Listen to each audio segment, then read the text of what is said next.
பிரியமானவர்களே, இயேசுவின் நாமத்தினாலே உங்களை வாழ்த்தி வரவேற்கிறேன். நன்றாக இருப்பில் நம்புகிறேன், விசுவாசிக்கிறேன். இயேசுவின் நாமத்தினாலே உங்களை ஒவ்வொருவரையும் ஆசீர்வதிக்கிறேன். இந்த நாளிலே ஒரு வேத வசனத்தை காண்பிக்கிறேன். 1 தீமோத்தேயு 6ஆம் அதிகாரம் 10ஆம் வசனம் சொல்லப்படுகிறது. பண ஆசை எல்லா தீமைக்கும் வேறாயிருக்கிறது. சிலர் அதை இச்சித்து விசுவாசத்தை விட்டு வழுவி அநேக வேதனைகளினாலே தங்களை உருவை குத்தி கொள்ளுகிறார்கள். பாருங்க, பண ஆசை எல்லா தீமை தனத்துக்கும் வேறாக இருக்கிறது. நன்மை செய்யறதுக்கு பணம் இப்போதைக்கு ஒரு வேற இல்லை, உருப்படலை, உருவாகலை.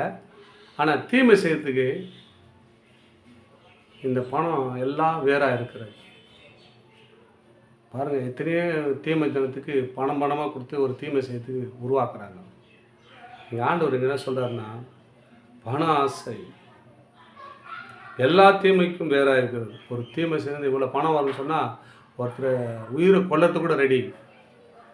பணம் வருதில்ல, ஒரு ஆத்மா எவ்வளோ விலையேற்பட்டுது, அதை அழிக்கிறது கூட துணிகரமாக செய்கிறாங்க. ஏன் காரணம்னு சொன்னால், பண ஆசை எல்லா தீமைக்கும் வேறாக இருக்கிறது. அது மாத்திரம் இல்லைங்க, அநேக காரியத்தில் சிக்கி கொண்டு போகிறாங்க. விசுவாசத்தை விட்டு, தேவனை விட்டு, எல்லாத்தையும் விட்டு என்ன பண்ணாங்க, வெழுகி போகிறாங்க. ஏன் காரணம் என்ன? அந்த பண ஆசை.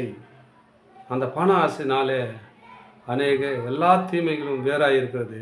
சிலர் அதை இச்சித்து அதையே குறிக்கோளாக வைத்து, பணம் எல்லாருக்கும் தேவைங்க, பணம் தேவைன்னா ஒன்றும் பண்ண முடியாது.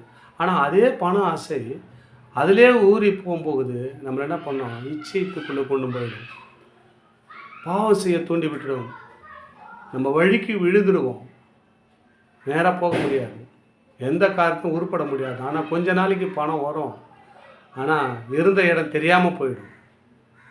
அதான் ஆண்டவர் நம்மளை ஆலோசனையாக சொல்கிறார். பண ஆசை எல்லா தீமைக்கும் வேறாக இருக்கிறது. சிலர் அதை இச்சித்து விசுவாசத்தை விட்டு வழுவி அநேக வேதனைகளினாலே தங்களை உருவை குத்தி கொண்டு இருக்கிறார்கள்.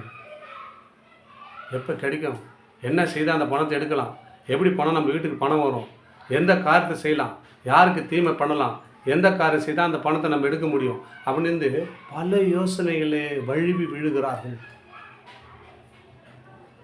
அதான் ஆண்டவர் சொல்கிறார், பண ஆசை எல்லா தீமை தனத்துக்கும் வேறாக இருக்குதான். நம்ம வாழ்க்கையில் அது வரக்கூடாது. அன்பு சகோதர சகோதரிகளே, நம்மளுக்கு பொருளாதாரத்துக்கு நம்ம தேவைக்கு பணம் தேவை. அதே இச்சித்து அதே பண ஆசையிலே நம்ம இருந்தோம்னா நம்மளை எங்கே கொண்டு போய் விட்டுடும், வழுகி அநேக வேதனைகளினாலே தங்களை உருவி குத்தி கொண்டிருக்கிறார்கள். நம்மளை உருவி குத்தி கொண்டே இருக்கும். ஒரு நாளைக்கு வேதனை வரும், துன்பம் வரும், வியாதி வரும், வறுமை வரும். அப்போ உன்னை யாரும் பார்க்க மாட்டாங்க. பணம் ஒன்றையும் பண்ண முடியாது. அப்போது இன்னும் பண்ண முடியாது, எல்லாரும் கைவிடப்போட நிலைமை ஆகிடுவீங்க. பணம் நமக்கு தேவை, ஆனால் அதுக்காக வேண்டி அநேக சிக்குண்டு போகாதீங்க. தீமைத்தனத்தில் போய் பணம் சம்பாதிக்கணும்னு ஆசைப்படாதீங்க. அது எல்லாரும் சிக்குள்ள மாட்டி விட்டுடும், சூழ்நிலையில் மாட்டிடும், வெளியே வர முடியாது. ஆண்டவர் உங்களுக்கு ஒரு நல்ல ஆலோசனையாகவும் நீங்கள் மனமாற வேண்டும் என்றுக்காக ஆண்டவர் இந்த நாளில் உங்களோடு கூட பேசி கொண்டிருக்கிறார். பண ஆசை எல்லா தீமைக்கும் வேறாக இருக்கிறது. சிலர் அதை இச்சித்து அதையே ஒரு வேலையாக, அதே ஒரு தொழிலாக வச்சு விசுவாசத்தை விட்டு வழுவி அநேக வேதனைகளினாலும் தங்களை உருவை குத்தி கொண்டு இருக்கிறார்கள். அநேக வேதனை வந்துடும். அப்போது தேட தேவை, பணம் வரும்போது எல்லாம் வந்துடும் கூடவே. நீ எப்படி சம்பாதிக்க, என்ன பண்ணுறேன்னு அவருக்கு தெரியும்.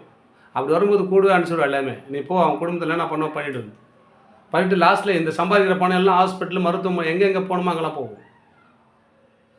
ஆனால் உருவை குத்திக்கினே இருக்காங்க, அங்கே குத்துவாங்க. ஆனால் நேர்மையாக சம்பாதிப்போம், போதும் என்ற மனதோடு வாழ்வோம். கர்த்தர் உங்களை ஆசீர்வதித்து வழி நடத்துவார். ஆமென். God plus.